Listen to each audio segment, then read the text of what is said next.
어저께까지 저희가 로마서 3장 20절 말씀을 거기까지 이제 묵상을 했습니다. 바울이 간단하지 않지만 조금 더 긴 그런 편지의 서문을 끝내고 우리가 알다시피 로마서 1장 16절 17절에서 이 서신의 그런 주제를 밝혔습니다. 그렇죠? 내가 복음을 부끄러워하지 아니하노니 이 복음은 모든 믿는 자에게 구원을 주시는 하나님의 능력이 됨이라. 먼저는 유대인에게요, 그리고 헬라인에게로다. 17절 복음에는 하나님의 의가 나타나서 믿음으로 믿음에 이르게 하나니 기록된 바 오직 의인은 믿음으로 말미암아 살리라 함과 같으니라. 이렇게 얘기를 한 다음에 그는 곧장 하나님의 의가 이제 믿음 안에 복음 안에 나타났지만 그 외에 다른 곳에는 하나님의 진노가 임하는, 그래서 불의로 진리를 막는 모든 사람들에게 하나님의 진노가 임하는 것을 설명을 18절 1장 18절부터 설명하면서 어저께까지 우리가 3장 20절까지 결국은 그 하나님의 진노의 대상이 되는 것이 이방인들뿐만 아니라 유대인들, 많은 하나님으로부터 많은 특권을 받고 정말 유익을 얻은 그런 사람들이지만 그들에게도 정말 동일하게 임한 것을 설명을 쭉 해왔습니다. 그래서 결론이 유대인이나 헬라인이나 다 죄 아래에 있다, 그렇게 결론을 내리지 않았습니까? 자, 이제 그렇게 됐으니까 정말 세상에는 너무나도 그런 소망이 없는 상황이 아닙니까? 자, 그렇게까지 이제 다 얘기를 해놓고서 그는 다시 이 서신의 대주제인 1장 16절 17절 말씀의 그 주제로 다시 돌아옵니다. 오늘부터 이제 다시 돌아왔어요. 자, 지금까지는 이제 정말 배드 뉴스를 하나님의 진노의 대상인 것을, 모두가 하나님의 진노의 대상인 것을 자세하게 설명을 하면서 정말 모두가 절망에 빠지게 했지만서도 이제 그러나 하나님께서 거기서 끝내지 않으시고 이제 오늘 3장 21절부터 특별히 26절까지 그는 정말 이 복음의 정수를, 정말 어떻게 보면 복음의 그 핵심을 이제 밝히고 있습니다.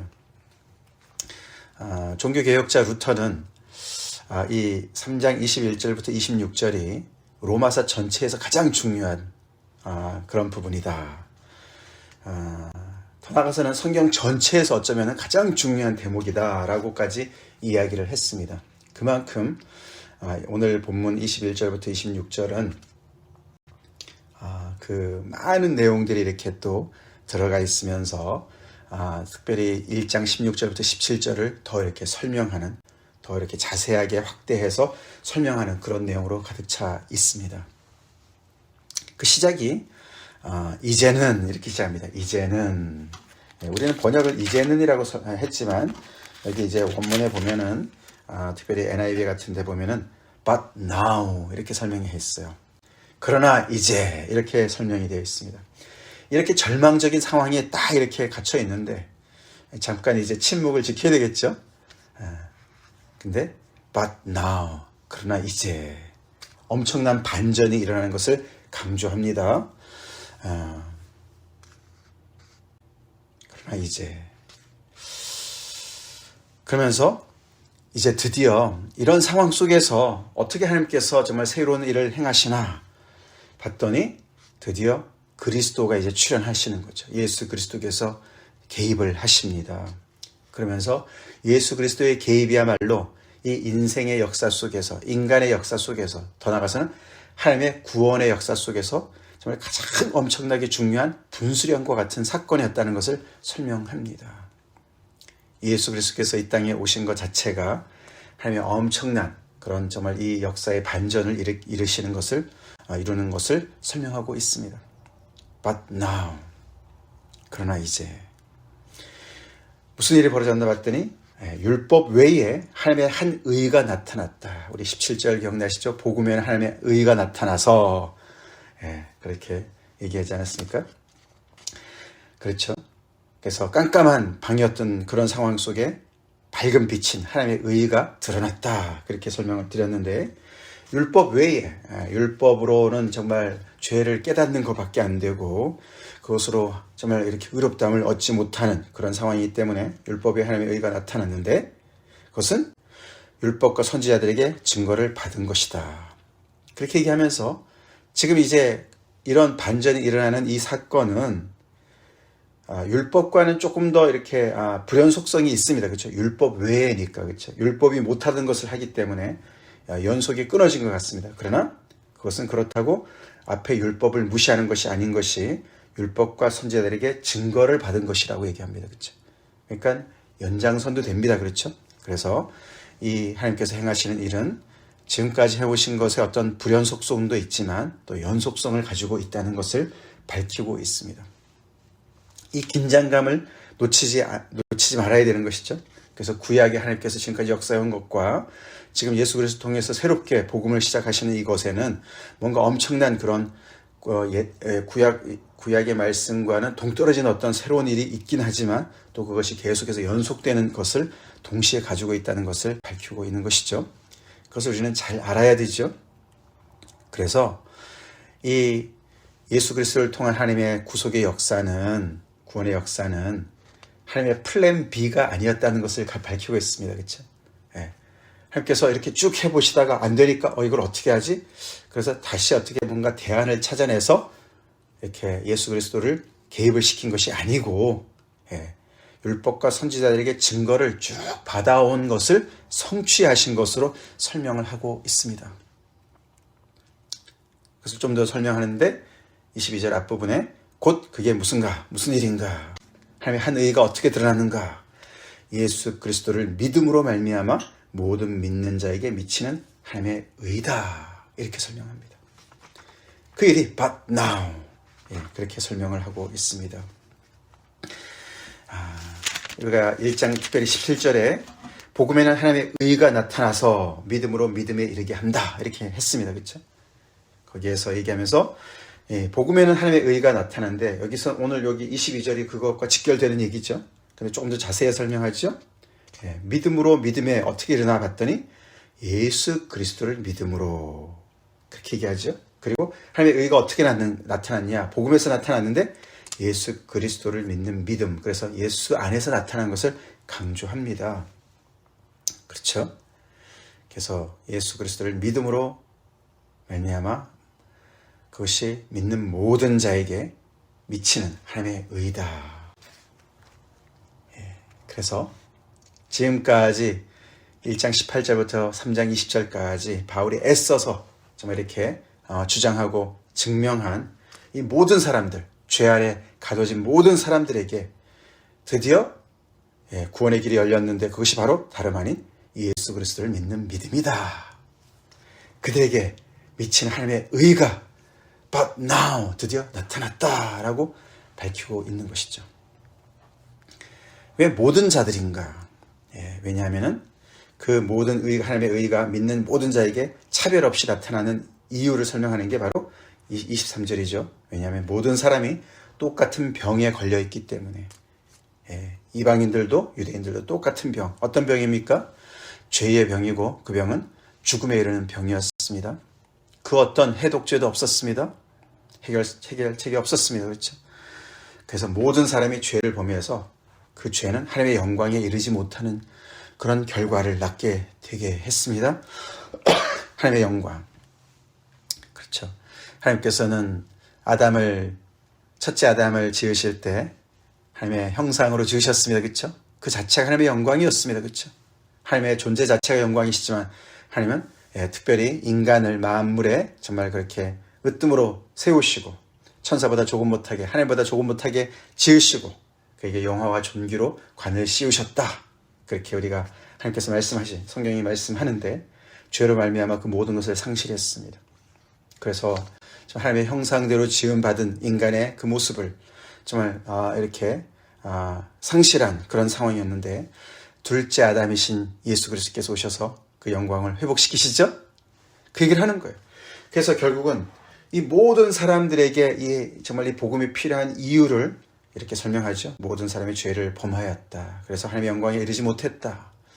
하나님의 무게, 하나님께서 창조하신 그 무게에 함량 비달이 되었다. 그런 뜻입니다.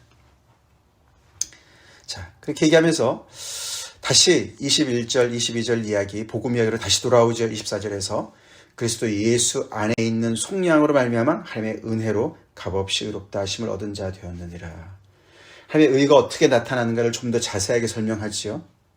그것을 왜 그리스도 예수를 믿는 그 믿음 안에서 나타내시느냐 봤더니 24절에 그 예수 안에 속량이 있었다는 것이죠. 그것이 바로 하나님의 은혜로 값없이 되었다는 것이죠. 그래서 이 정말 복음 자체는 하나님의 은혜 때문에 된 것이고, 그 하나님의 은혜가 구체적으로 나타난 것은 예수 그리스도 안에 있는 속량이라는 것은 몸값이죠. 노예를 해방시킬 때, 아니면 죄수를 해방시킬 때, 감옥에서 나오게 할 때 치르는 속전입니다. 몸값이에요. 그 몸값을 예수 그리스도를 통해서 지불하도록 하나님께서 하신 것이죠. 그것은 전적인 하나님의 은혜로 된 것이다. 그렇게 해서 값없이 의롭다 하심을 얻은 자가 되었다. 복음을 설명합니다.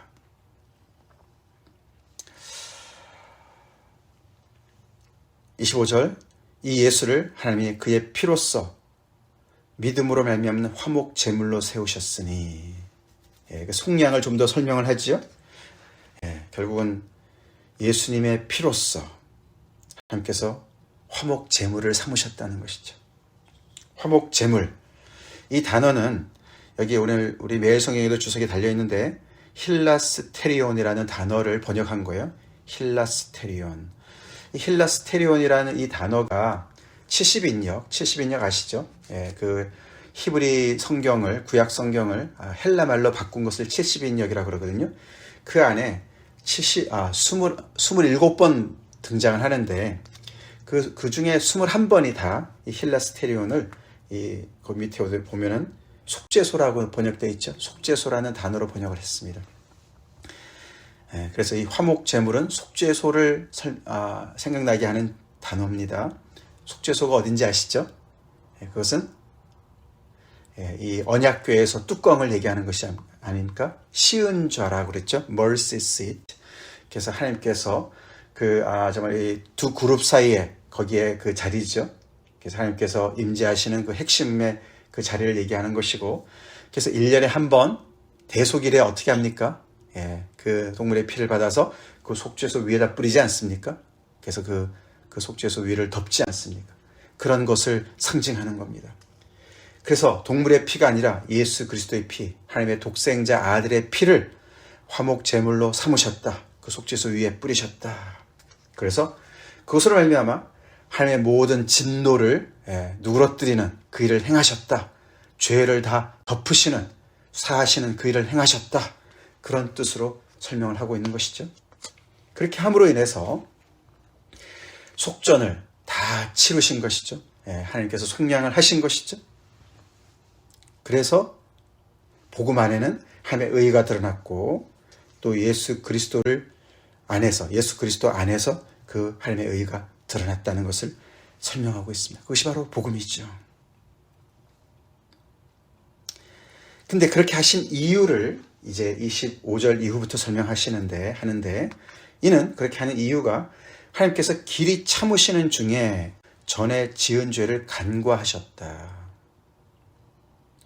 자, 그래서 이게 하나님의 갈등이죠. 하나님의 정말 괴로움인 것이죠. 하나님께서 정말 자비롭고 은혜로우신 분이시니까 오래 참으십니다. 그렇죠? 우리 어저께도 사랑은 오래 참고, 그래서 오래 참음의 덕목이 사랑에서 제일 먼저 나오지 않았습니까?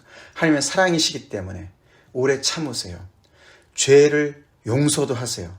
근데 그분은 또한 하나님은 공의로우신 분 아닙니까? 그렇죠? 하나님은 인자로우시기도 하시지만 공의로우신 분이세요. 이 두 가지 성품이 하나님 안에서 계속 갈등을 일으키는 겁니다. 그런데 구약에 하나님께서 심판도 하셨지만 오래 참으셨어요. 지은 죄를 간과하셨어요. 그냥 지나가셨어요. 그건 하나님의 의로우심을 해치는 일이었습니다. 그래서 어떻게 하나님이 저로우실 수가 있지? 하나님의 공의로우신데 어떻게 심판하지 않으실 수가 있지?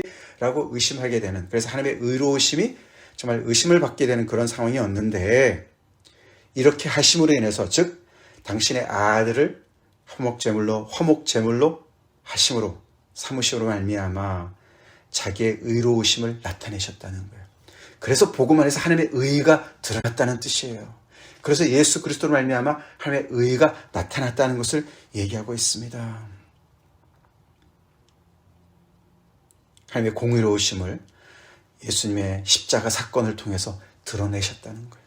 죄를 심판하시는 그런 하나님의 의로우심을 드러내셨다는 것입니다.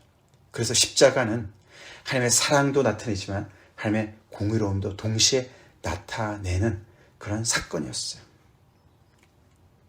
그래서 26절 곧 이때에 자기의 의로우심을 나타내사 예수님의 십자가를 통해서 당신의 공의로우심을 나타내사 하나님께서 얼마나 의로우신지 righteous 하시고 justice 하신지 just 하신지를 드러내셨고 또한 예수 믿는 자를 그런 그 십자가를 정말 지신 예수님을 믿는 자를 또한 의롭다고 하셨다. 그래서 이 당신도 의롭다고 이렇게 십자가를 통해서 당신의 의로움도 드러내셨지만 그 십자가를 믿는 사람들에게 그 의롭다 하심을 또 이렇게 주시는 그들도 의롭다고 하시는 그래서 이 예수 그리스도께서 대신 우리를 대신하여서 우리를 대표하셔서 그게 메시아라는 뜻이죠. 우리를 대표하셔서 죽음을 담당하셨기 때문에 그 모든 예수님께서 행하신 모든 일들 성취하신 모든 것들을 예수를 믿는 모든 사람들에게 예수님 안에 들어가서 숨는 모든 사람들에게 그 모든 혜택을 누릴 수 있도록 그래서 우리를 의롭다고 그래서 하나님과 올바른 관계로 다시 회복시키셨다. 그것이 바로 복음이죠. 21절부터 26절까지 그 내용이 꽉꽉 차 있습니다. 그냥 알알이 박혀 있습니다.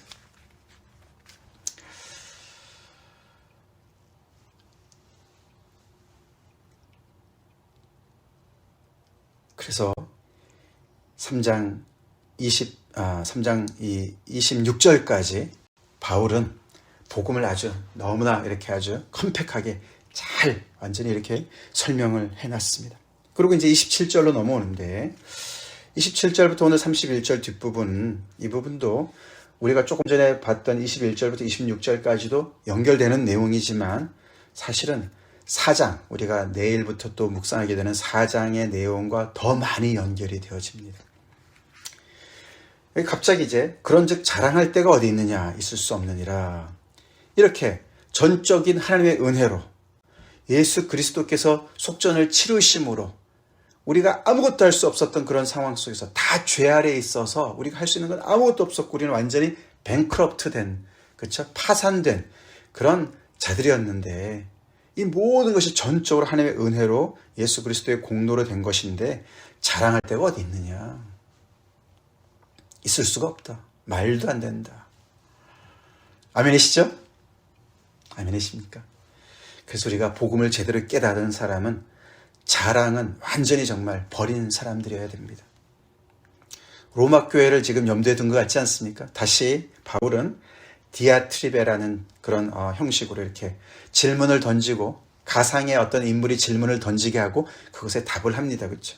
아마도 유대인들을 염두에 둔 것 같지 않습니까? 유대인들은 여전히 율법 안에서 자랑하는 그런 상황인데 너네가 율법 자랑할 거 아니야. 다른 거 자랑해. 율법 자랑하면 큰일 나. 율법은 죄를 드러내게 하는 것인데 그리고 율법의 행위를 자랑하는 거? 너 그것으로 절대로 하나님 앞에 의롭다함을 얻지 못해. 자랑하려면 예수님을 자랑해. 복음을 자랑해. 그렇게 얘기하는 줄로 믿습니다. 그렇게 해서 자랑이 어떻게 됩니까? 자랑을 하게 되면 공동체가 깨집니다. 분열돼요. 자기를 드러내고 자기 뭔가 다른 것을 자랑하면 공동체가 깨지죠.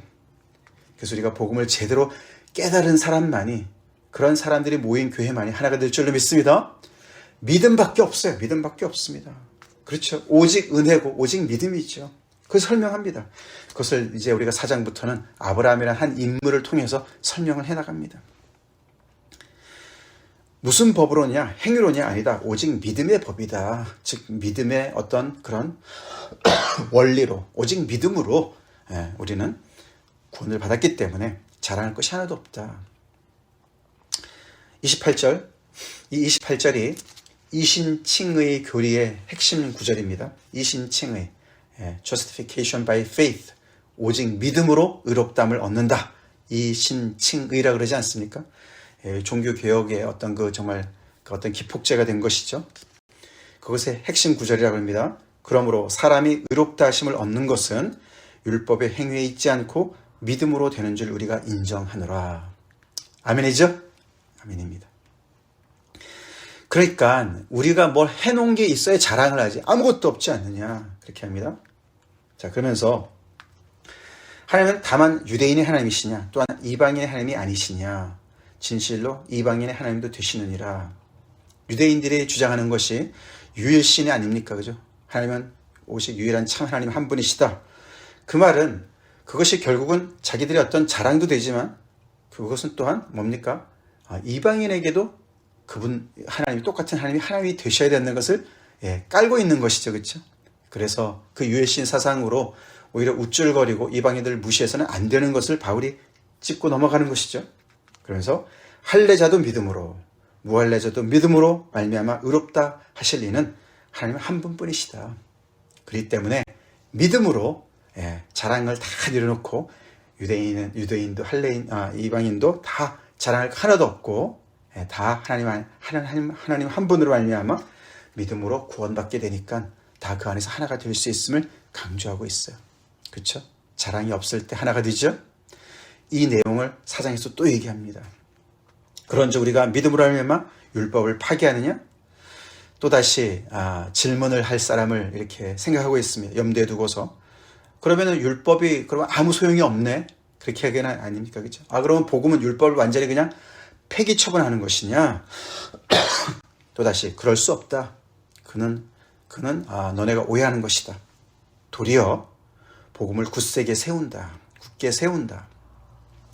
너네가 율법을 오히려 파기하면 했지. 이 복음 안에 들어온 사람은 오히려 율법을 굳게 세운다. 그 말은 오히려 예수께서 십자가에서 순종하심을 알면 율법을 완성하셨습니다. 아멘. 그래서 율법의 그 준엄함을 하나님의 그 정말 거룩하심의 그 기준을 하나도 평가절하하지 아니하시고 다 이루셨습니다.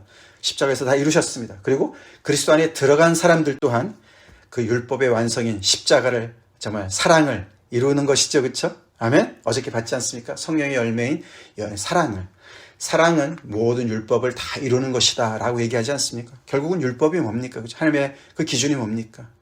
결국은 사랑이라고 얘기를 하지 않습니까? 그래서 예수 믿는 사람들이 결국은 율법을 굳게 세우는 역할을 하게 되는 것이죠. 복음으로 말미암아, 은혜로 말미암아. 그렇게 하나하나 정말 유대인들에게 떠오르는 여러 가지 복음 위에의 그런 것들, 자랑거리, 또 자기들의 어떤 그런 정말 의지하는 모든 그런 버팀목들을 복음 안에서 하나하나 다 정리해 나가면서 복음을 너무나 명쾌하게 그렇게 설명하는 바울을 보면서 정말 우리가 입이 떡 벌어지지 않습니까? 그것이 로마서에 꽉 차 있습니다. 오늘 이 말씀을 통해서 다시 한번 우리 기억합시다. 전적인 하나님의 은혜로 우리는 구원받았습니다. 전적인 예수 그리스도의 순종으로, 십자가의 순종으로 우리가 구원을 받았습니다. 우리 또한 죄를 범해서 하나님의 영광에 이르지 못했던, 아무리 발버둥 쳐도 함량 미달이었던 죄인들이었습니다. 아멘. 정말 파산한 그런 죽음에 이른 병에 걸렸던 사람들이었습니다. 아무런 해독제가 없었던 그런 절망에 빠졌던 사람들이었습니다. 그런 우리들에게 예수 그리스도의 복음이 와서 우리가 은혜로 구원받았습니다. 새 생명 얻었고 소망을 얻었습니다. 우리 예수님만 자랑합시다. 그리고 또한 똑같은 입장에 있는 사람들을 우리가 정말 불쌍히 여기고 그들에게 또한 이 복음을 전해야 될 줄로 믿습니다. 아멘. 그래서 자랑을 내려놓은 우리로서 우리는 공동체에서 하나가 됨을, 그런 부흥을 이루어야 되겠고, 또 이 예수님을, 똑같은 예수님을 전함으로 인해서 우리가 정말 부흥의, 정말 전도의 부흥의 역사를 이루는 그런 로마서 묵상 기간이 됩시다. 다 같이 기도하겠습니다. 하나님 감사합니다.